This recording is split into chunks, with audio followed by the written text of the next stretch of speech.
Welcome to Free Thoughts. I'm Aaron Powell. And I'm Trevor Burrus. Joining us today is Christian B. Miller. He's the A.C. Reed Professor of Philosophy at Wake Forest University and past director of the Character Project, as well as director of the New Honesty Project. Today we're talking about his book, The Character Gap. How Good Are We? Welcome to the show, Professor Miller. Thank you so much for having me on your show. I really look forward to our conversation. I am generally pretty confident that I'm a good person. Should I be less certain about that? Well, I don't know you very well, so maybe you're on target, and maybe you are one of the what I would think of as exceptions to the rule of most people not being good. But as a general matter, these two things seem to be true to me. On the one hand, we tend to think of ourselves as good people.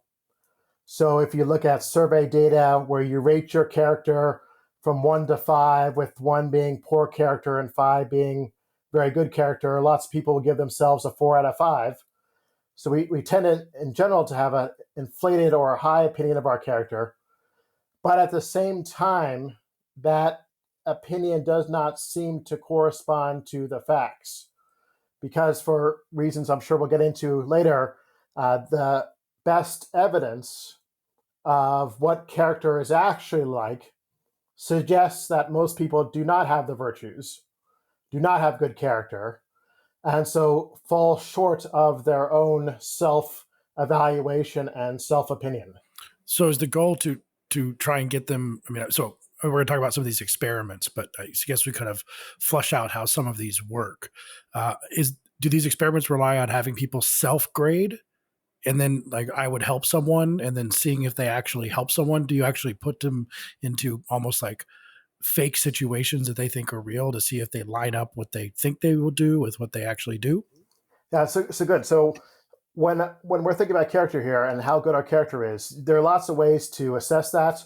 And the way I go is to look at the psychological research. So I want to be clear that that's not the only methodology you can employ. You can look at religious texts, you can look at history, you can look at current events.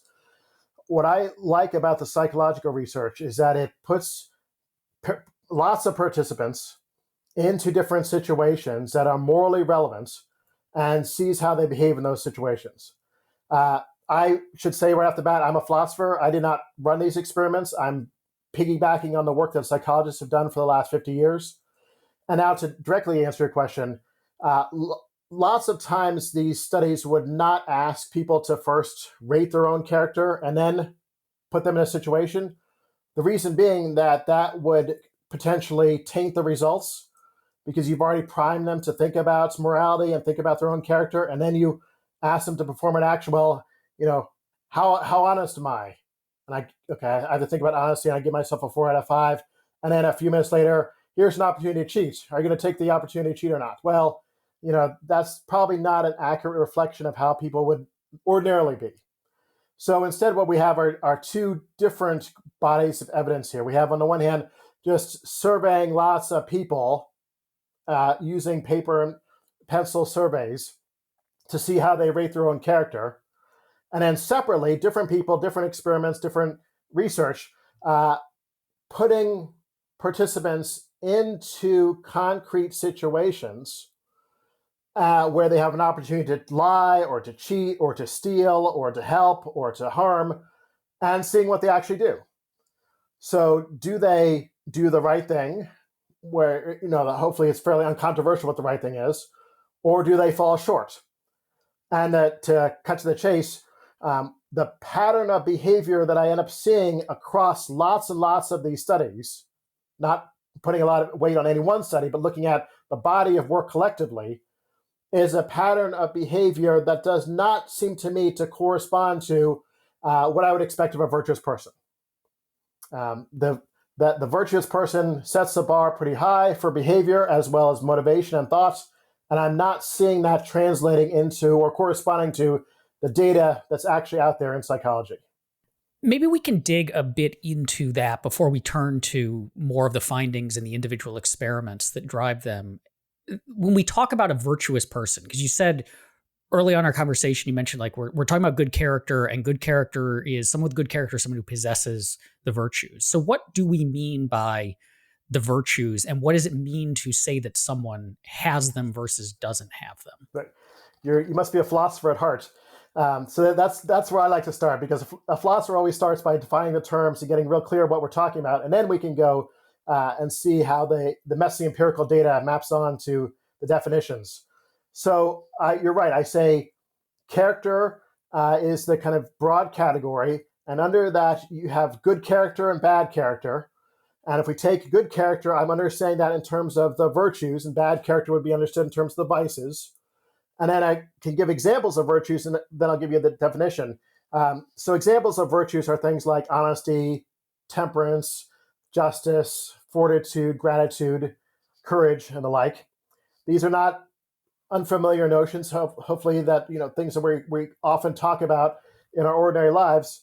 As a general matter, virtues, this might be more the philosophical contribution. Virtues have three components to them. They have a motivational component, they have a thinking component, and they have an outward external behavioral component. So in all three are necessary. If you don't have one of those components, you can't be a virtuous person or instantiate or possess a virtue. So to make that a little bit less abstract, let's just pick one. Let's take something like compassion. So of course, a compassionate person externally helps others. So their behavior is one of being helpful. But that can't be the whole story, because if they're helpful for the wrong reasons or for crummy reasons, then they don't get to count as compassionate, virtuously compassionate. So the motivation has to be virtuous as well. Things like caring for the person in need for his or her own sake. Plus, the thinking has to be virtuous too. So being able to recognize when someone is in need, and being able to recognize what would be helpful in their situation and what would not be helpful. So virtue involves thinking, motivation, and behavior. Now, the last part of your question was, well, what does it mean to say someone has one or doesn't have one? Well, I think that there's what we might say a threshold, that your character has to kind of pass over a threshold of being good enough to count as virtuous or to have one of the virtues. So to put that a little bit differently, if let's just switch the example, let's say honesty. If someone lies repeatedly for no good reason and cheats and steals, they have a character. They have a character trait. That's actually, you can predict what they're going to do, and you can explain their behavior in terms of their character trait, but it's not good enough to count as the virtue of honesty. You have to have, if you're going to be honest, an honest person, you have to have a pattern of honest behavior. And the honest behavior has to be caused by the appropriate thoughts and motives. And once you pass that threshold, then you get to count as possessing or having a virtue like the virtue of honesty. Does that then mean that vices, because you spend a fair amount of time in the book also talking about vices and studies that measure vices, that vices are simply the absence of a virtue? Are they something else entirely, like their own trait?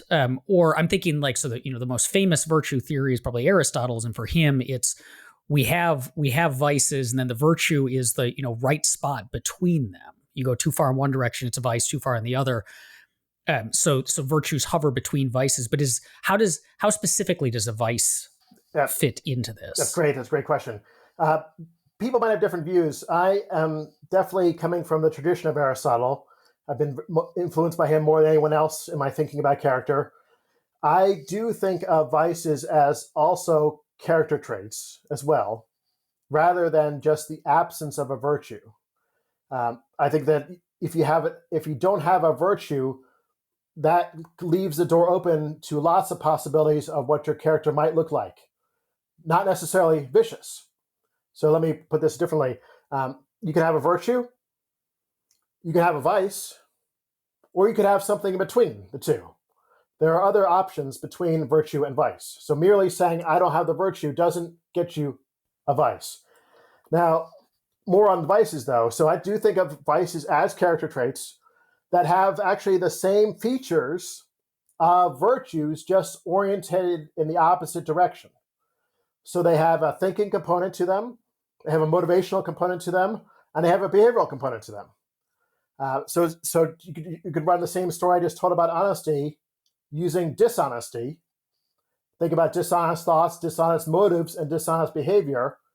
And then you've got the vice of dishonesty, which then opens up empirical questions too. Well, do most people have the virtues, or do most people have the vices? Or if there's a middle space between the two, if there are other options out there, maybe it's neither. So if we're talking about being virtuous, so it's kind of an interesting metaphysical concept where you could have someone who believes they're virtuous and have other people believe they are virtuous, but they are not in fact virtuous. Or you could have a situation where a person believes they are not virtuous and other people believe they are not virtuous, but maybe they are in fact virtuous. It seems kind of interesting to try and decide which one of those you would choose, because in one of them you are virtuous, but no one knows it. In the other one, you aren't, but you aren't, but everyone thinks you are. Is there a reason we should care about one over the other? That's a tricky question. I've never even thought about that before. First of all, I definitely grant the assumptions. Everything you said there sounds right. You can think you're virtuous and not be virtuous. You can think you're not virtuous and actually be virtuous. If I'm given the choice between the two, which one do I take? So I wonder if it depends on individual virtues too. So suppose I think I'm honest, but I'm really not, or suppose I think I'm not honest, but I really am. But I don't know if I have a really clear answer to that. Well, even aside from whatever your answer is, it's an interesting conundrum, because it's what popped in my head when thinking about the general thesis of your book, that people seem to have an overestimation of their own virtue or their own moral character, which, I mean, seems to me it could be, you could argue that's okay. I mean, if you really think you're a bad person, like that becomes depression and maybe suicide or something along those lines. It's okay that your brain is actually kind of fighting to tell you a better story about yourself, because the alternative is depression and suicide. I mean, it has been observed before that depressed people score better on tests where they are accurately assessing things about the world and people, what they think about them. They actually score better on those tests, but maybe that's the reason they're depressed. Right. Good. So that's really good. So now maybe I can offer a little bit more. You give me a little bit more time to think it through. So if the alternatives you're presenting me with are, I think I'm actually a vicious person, but I'm really virtuous, or I think I'm a virtuous person, but I'm really vicious. Those are very stark alternatives at the ends of the spectrum, extremes of the spectrum, so to speak. But now this gives me a chance explain a little bit more about my own view, and helps address the question too. So my own view is that it's not that most people are vicious. So it's not that we have this overinflated sense of our character because, in fact, we're vicious. So we give ourselves a 4 out of 5, but really a 1 out of 5. That's really massive self-deception or massive error going on. My view is what I call mixed character, where our character is more like, if you use the numbers again, more like a 3 out of 5. We're a mixed bag. We have some good sides to our character and some bad sides to our character, but not good enough to count as virtuous and not bad enough to count as vicious. So we occupy a middle space between virtue and vice. This is for most of us, such that we can move in either direction. Our character can erode and get worse, and we can tend towards vice, or it can improve and tend towards virtue. In that framework, I think it's, if I had to choose, I think it would be okay to say, I have a mixed character. I think I have a mixed character, but I'm really virtuous. That's the choice I would make. I'm underselling my character. It's actually better than I think it is. That's the option I would take of the two you presented me with. And one last footnote. Why some of this matters. Well, if people tend to have a positive, and especially very positive view of their character when in fact they don't have the virtues, then they can let down others as well as themselves. So, for example, they might think, okay, of course I would help in an emergency when no one else around is helping, because I'm a compassionate person. And then the emergency comes along, and lo and behold, they don't help. They let down the person who needed help. Or the professor thinks, okay, most of us are honest people, so I can relax my standards for taking the test or take-home exams or so forth, because I think most people are honest. Well, lo and behold, in fact, they're not, and there's widespread cheating on the test. So the gap between perception and reality does matter, I think. Are there reasons that I or anyone else ought to care about having a good character, about possessing the virtues outside of purely instrumental? Like, if nobody likes me, that makes my life worse. And people tend to like people who they find to be honest and caring and compassionate and so on. But are there other reasons why we should care about this at all and let it be action guiding? Right. There are, I think, but it might depend on who the audience is as far as how persuasive they are. So if you're presenting me with a moral skeptic or someone who's just, a moralist or a psychopath or something like that, not to say these are all equivalent, but just I probably will not be able to provide sufficient arguments or reasons to convince that person to get onto the virtue bandwagon.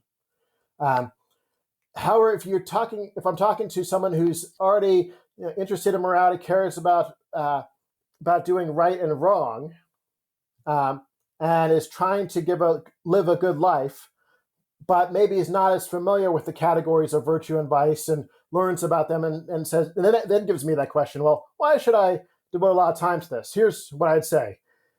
First of all, I probably would go with the instrumental reasons, simply because they're the easiest to appreciate and often have the strongest pull on us.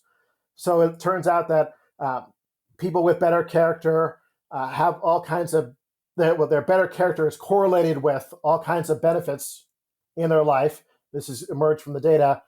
Things like longer lifespan, greater subjective well-being, less stress, and so forth. So I would spend some time on that, but you're asking me the question of, well, let's move beyond that. What else is there beyond that? Here, I would, depending on the audience and the person, I might cite different things. So, for example, if it's a religious audience, I would go in a religious direction and talk about the importance of character within religion in general or within particular religions. Let's assume it's not a religious audience. Let's assume it's a secular audience. Then I think it gets a little harder, but a couple of things you could say. One is it's beneficial not just for yourself, but beneficial for society at large if there's more virtue in a society.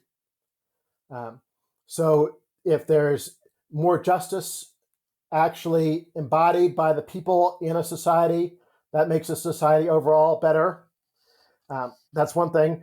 A second thing is that I just think virtue is intrinsically good. So you said, give me something that's not instrumental. Well, what's not instrumental? The intrinsically good, things that are good in of themselves. So I think the virtue in general and individual virtues are all intrinsically good in of themselves, even if they don't bring about good consequences or outcomes. And then finally, there's a more nebulous reason. It's less a philosophical reason and more an emotional reason, which is that we often find exemplars of virtue to be inspiring. So when I read the life of Abraham Lincoln or Harriet Tubman, it's not so much that I'm seeing philosophical arguments presented to me. It's more like that person's life powerfully moves me at an emotional level. It brings about admiration and emulation. It inspires me to change my own life. And so it gives me an emotional reason to want to have my character better map on or reflect the character of the person I'm learning about. So those are a couple of thoughts in that direction. Your book reminded me of this discussion of how good are we was brought to a head in a very famous case in the late 60s in New York called of a woman named Kitty Genovese, who was brutally murdered in, I think, right outside of her apartment while dozens, if not hundreds of people listened to her scream for help and no one went to help her.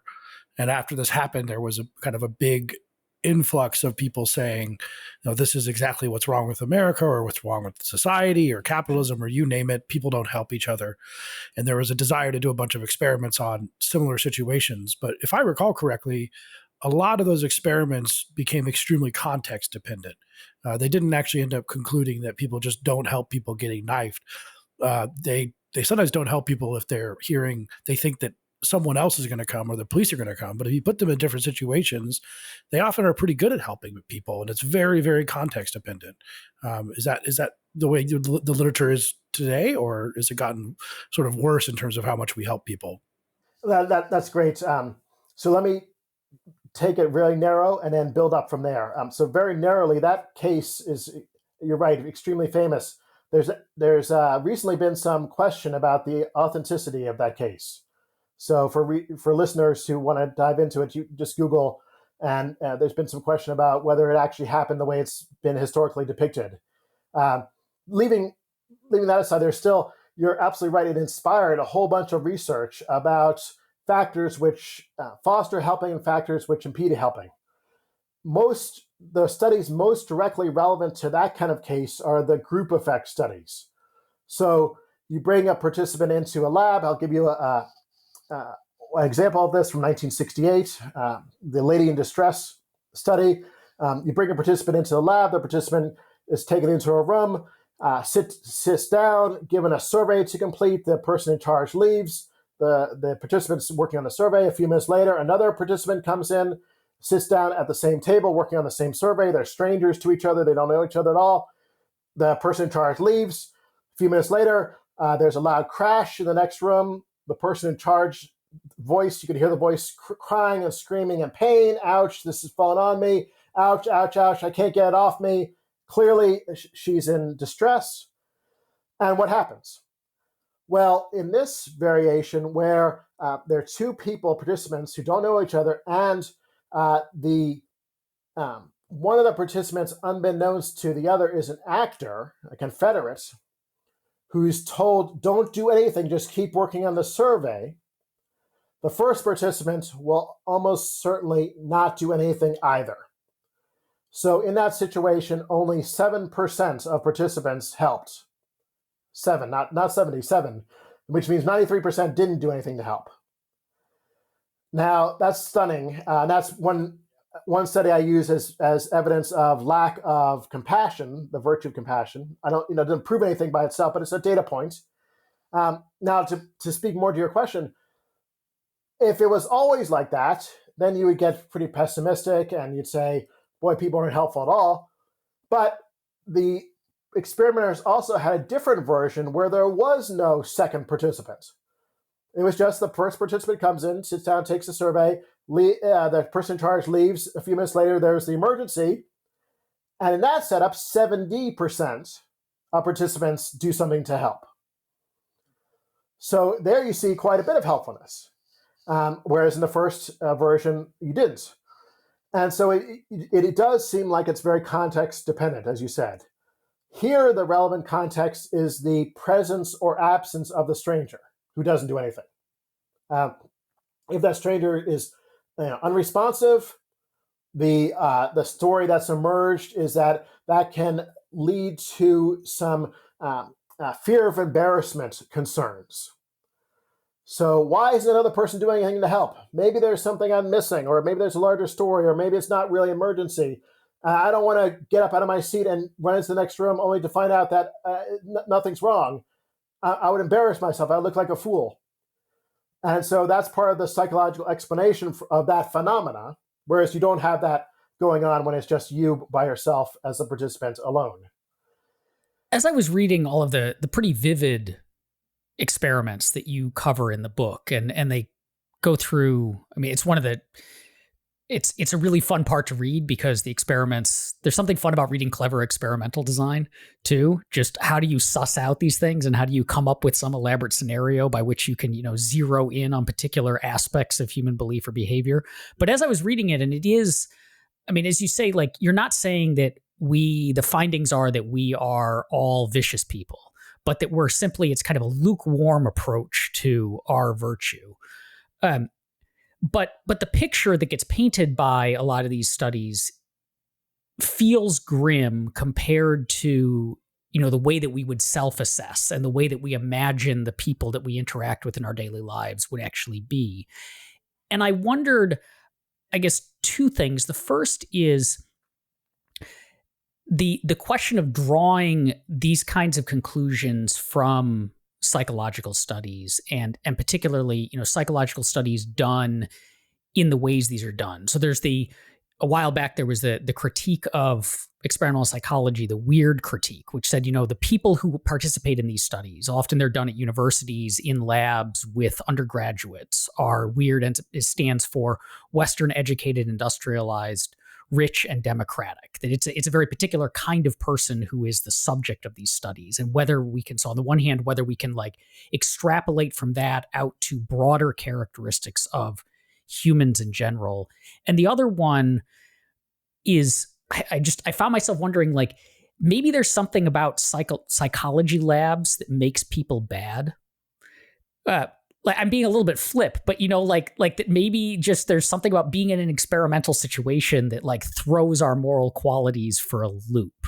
And so is there anything to those worries? And I guess if there is, like, how do you deal with those kinds of worries when you're trying to draw these conclusions from individual studies? Yeah, good.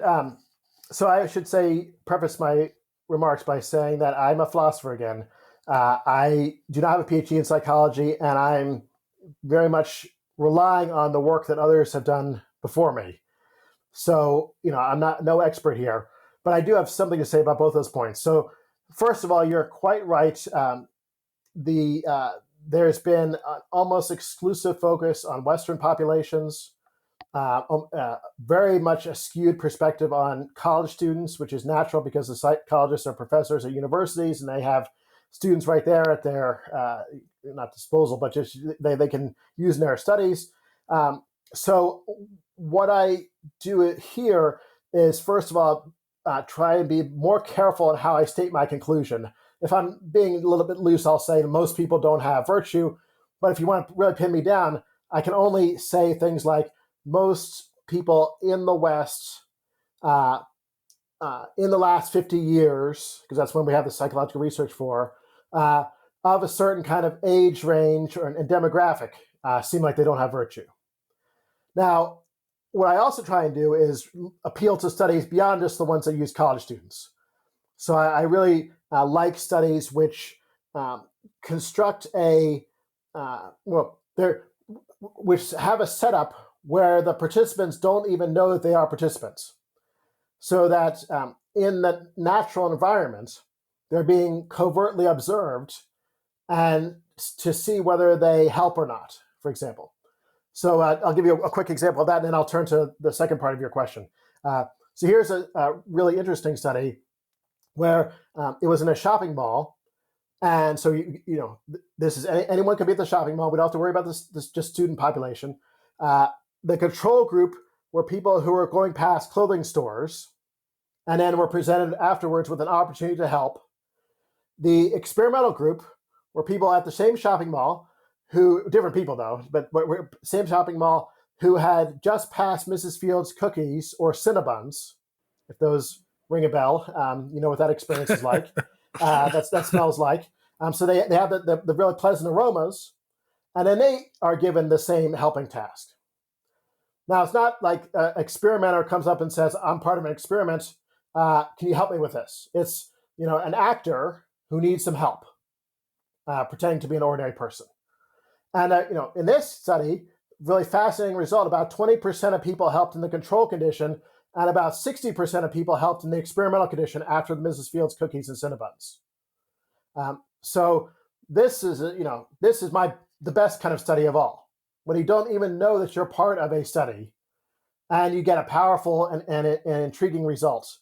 from that. And we could talk more about it, what I think the implications of that and what explains the difference with the smells. And, I want to clarify. You said 60. You said 20% for people walking past the clothing store, but 60.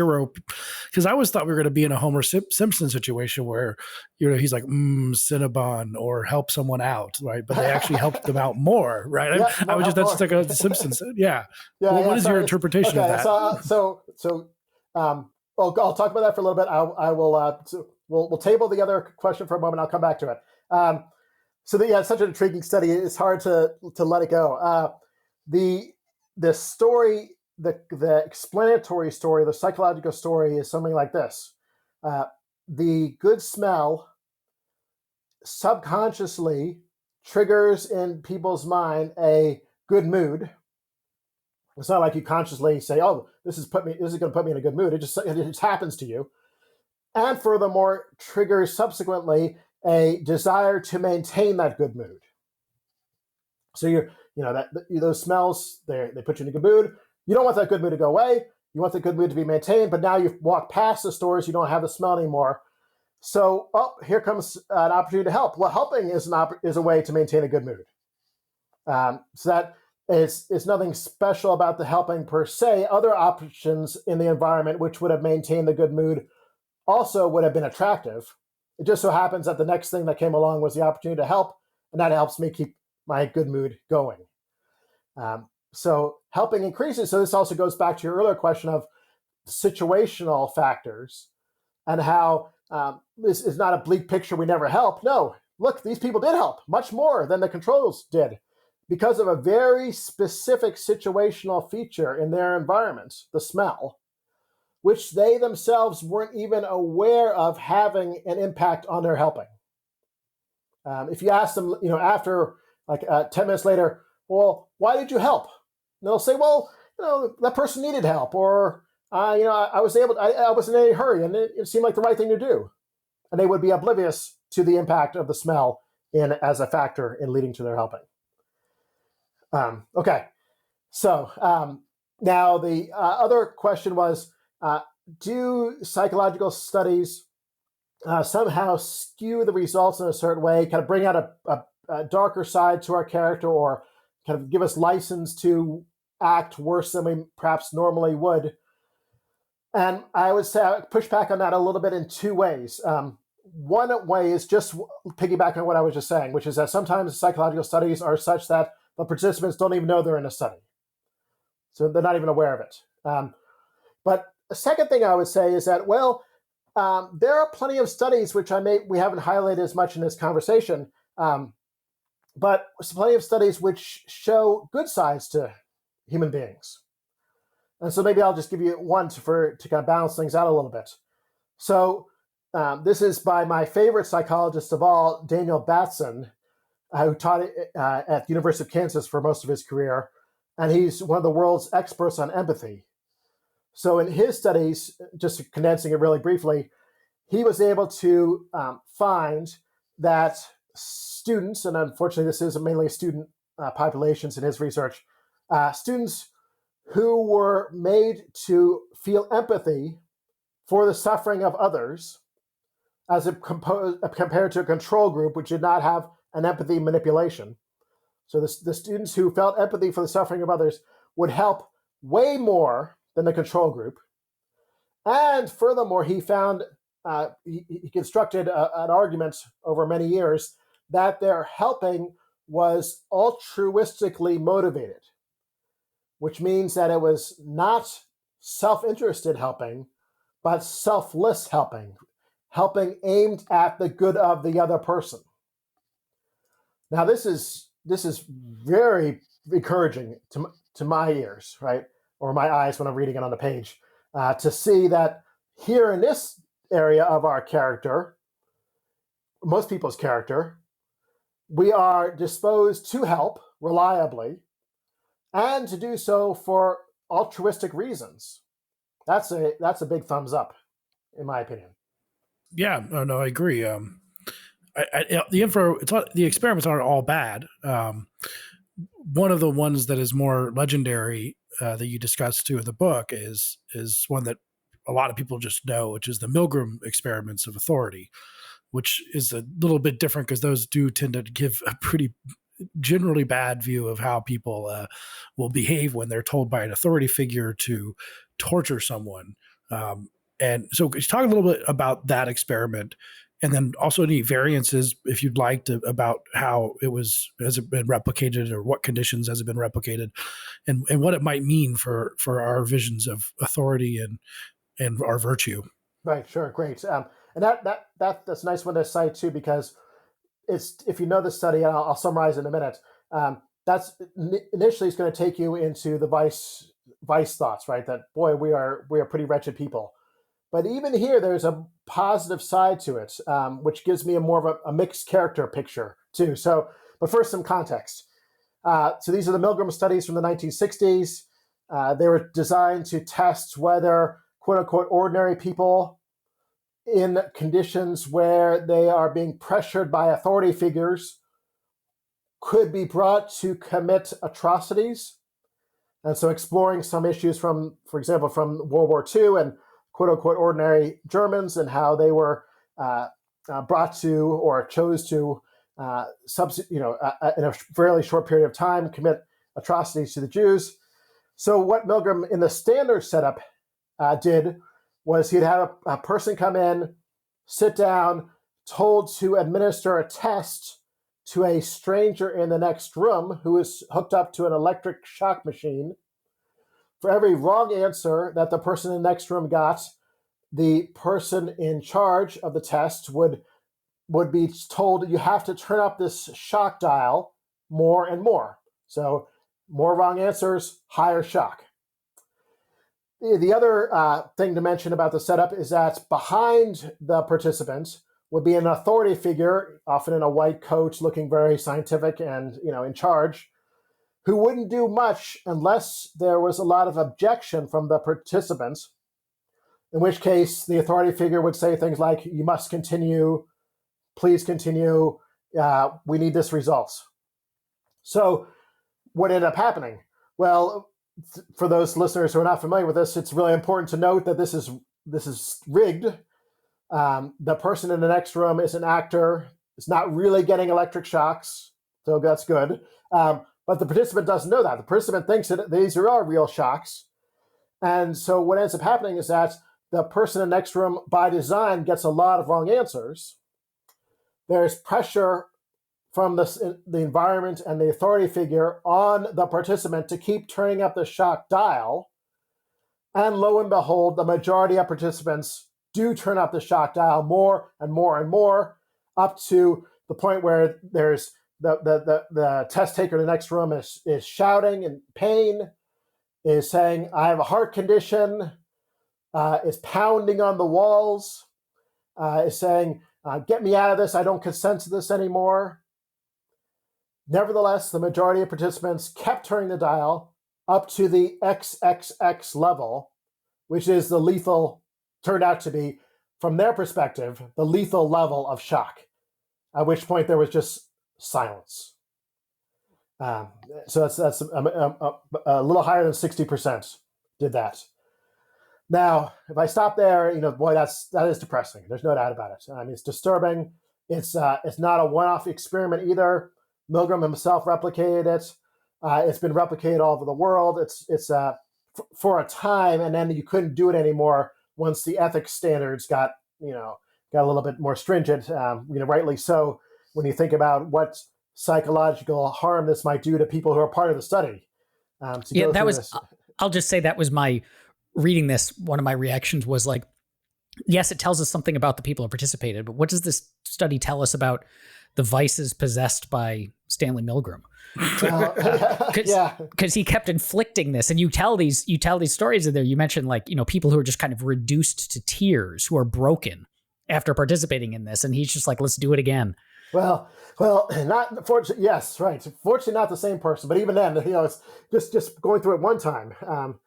It's bad enough. So yeah, I mean, it's a reflection of how the changing times and how scientific research these days is held to much higher ethical standard than it was back then.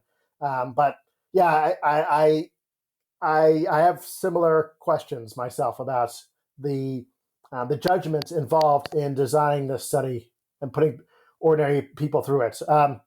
So let me just say one more thing, just to finish answering the previous question.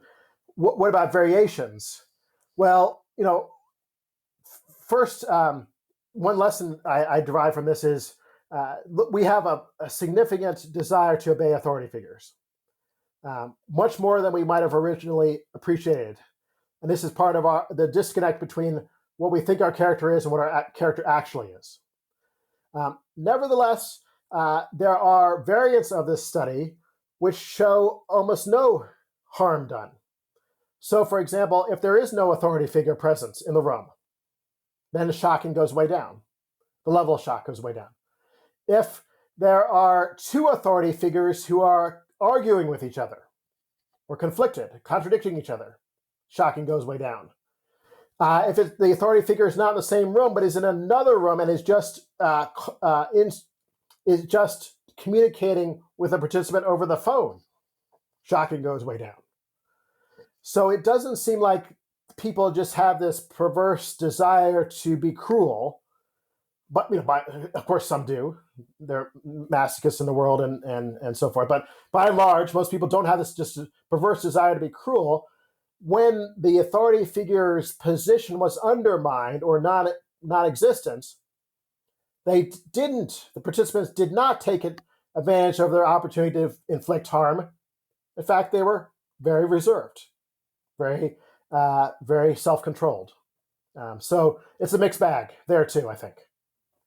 As I was reading this, I have been, my own research projects have, for the last couple of years, focused on the impact of kind of the political environment on our moral character. And a question that I came up with as I was reading this was, so when you're talking about people's willingness to harm, so here we have people seem to be more willing to inflict, very severe and clearly unnecessary harm on someone if there's an authority figure present telling them to do it or kind of egging them on. But also you mentioned that one of the findings is people seemed to be more willing to do it if they could essentially pass the moral responsibility buck. Like say, if I crank this all the way up, am I going to, are you going to take responsibility? You, the authority figure, you, the tester, are you going to take responsibility? It's not on me. And I wondered about that in the context of like political institutions, because it seems like one of the things that politics does, or that acting through the state does, is to first, there's obviously authority figures telling us to do things, but also the act of like voting for something distances you to a great extent from, say, the enforcement of it.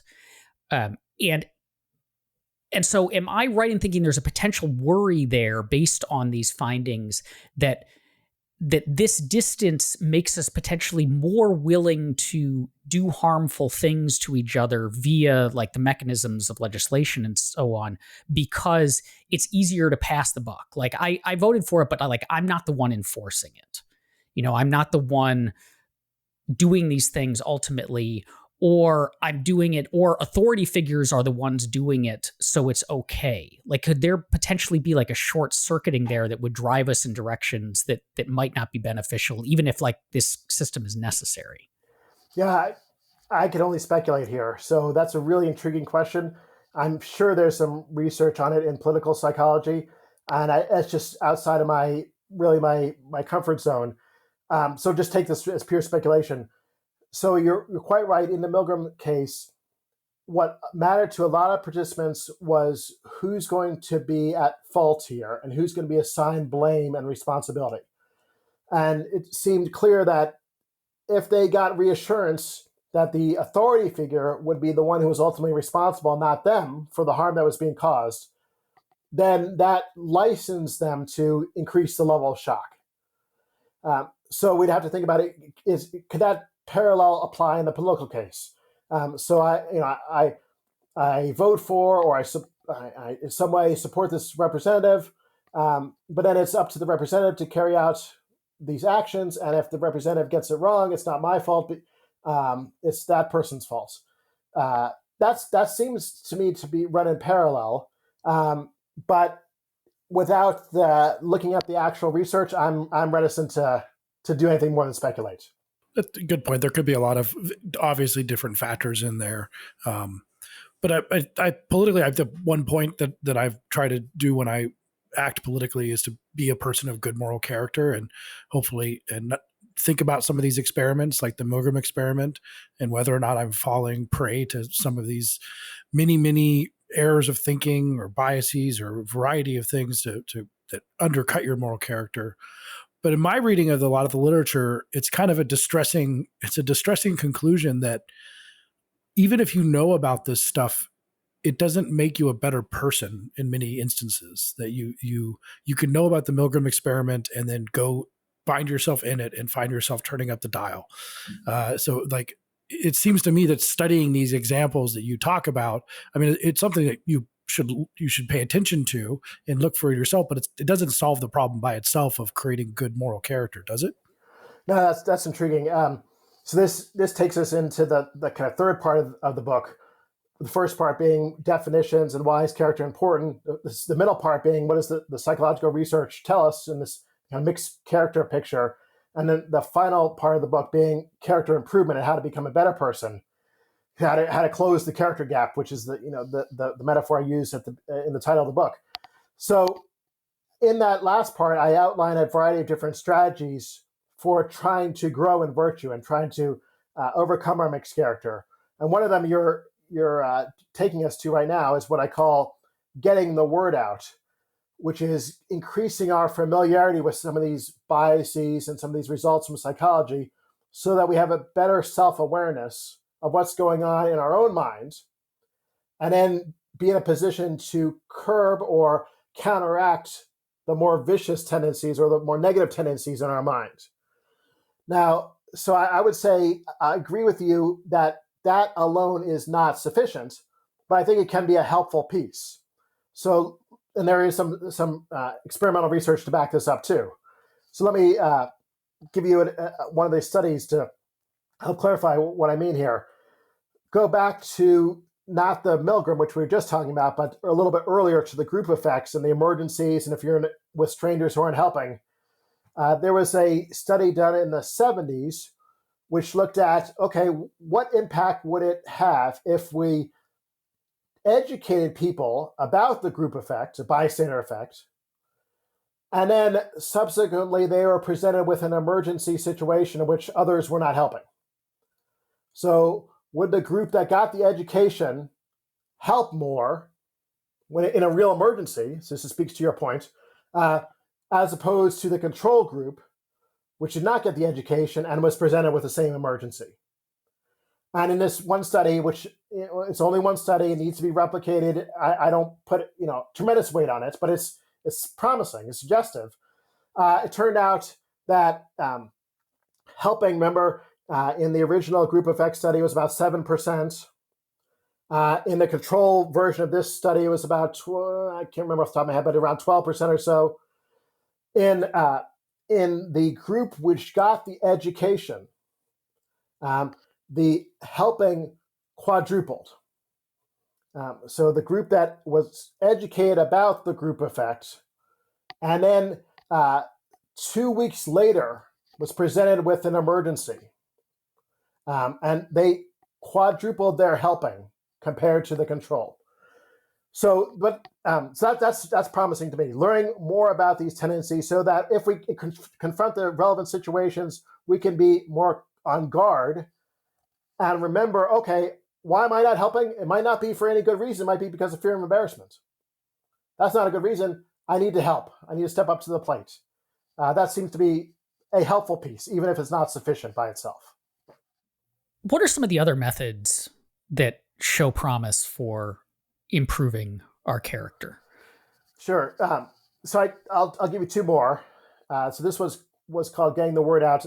The two others I'll highlight are moral exemplars and more reminders. I should say, as a preliminary, though, there is no simple quick fix here. As we all know, I mean, we should know this from ordinary experience. We should know this if you're parents, that there's no like magic solution to get your kids to clean up the room or anything like that. So whatever it is, it's going to be a slow, gradual process full of many setbacks and stumbles along the way. I just want to make that clear from the start. So another approach is to look to the lives of moral exemplars, moral heroes, moral saints, especially those who are exemplary in an area of character where I am at my worst. So if, for example, I really struggle with pride, then I would want to try and find an exemplar who is very humble. If I struggle with cowardice, I want to find an exemplar of courage. And these can be historical exemplars. We can think of Jesus, we can think of Confucius, Gandhi, Harriet Tubman, Abraham Lincoln. They can also be, and maybe sometimes are more effective, if they are immediate exemplars. So real people in our ordinary lives, whether that's a family member, a friend, a neighbor, a co-worker, so someone who I can have regular interaction with and who shows me a way of being in the world, and it shows me a kind of character that I don't have, but I wish I did have. And so I can admire and then desire to emulate, desire to change my life so that it better mirrors and maps onto that person's life. So that's a second point. I think there's a lot of common sense to that. It's a pretty intuitive idea, and there's some empirical research backing it up. The third one I'll give you is what I call moral reminders. It's kind of a familiar notion too. The idea here is that often what leads us to perform morally second-rate or bad actions is that we don't have our focus where it needs to be. We get caught up in the moment of what would give me pleasure, or what would give me an advantage, or set me apart, or help my self-image improve, or my image in front of other people improve. But a moral reminder can help get our perspective grounded where it needs to be on what we care about, morally speaking. Because most of us do think morality is important, and most of us do have good moral values.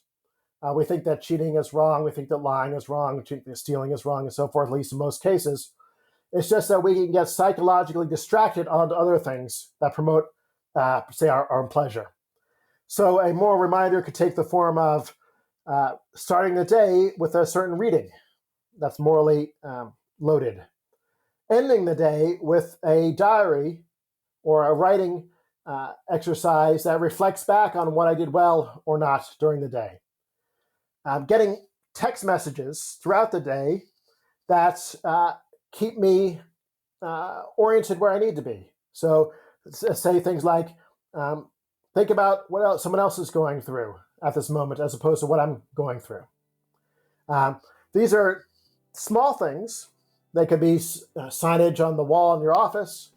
The small things that seem to have a demonstrable impact. That in the studies on cheating, for example, signing an honor code serves as a kind of moral reminder. It's very effective in preventing students from subsequently cheating on tests. Without the honor code and an opportunity to cheat, many students will cheat. And this has been shown in the lab. With an honor code serving as a moral reminder and an opportunity to cheat, almost no one cheats. So that's the third and final strategy I'll recommend. So getting the word out, moral exemplars, and moral reminders.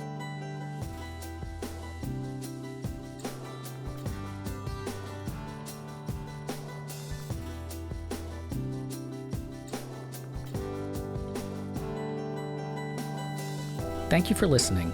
If you enjoy Free Thoughts, make sure to rate and review us in Apple Podcasts or in your favorite podcast app. Free Thoughts is produced by Landry Ayers. If you'd like to learn more about libertarianism, visit us on the web at www.libertarianism.org.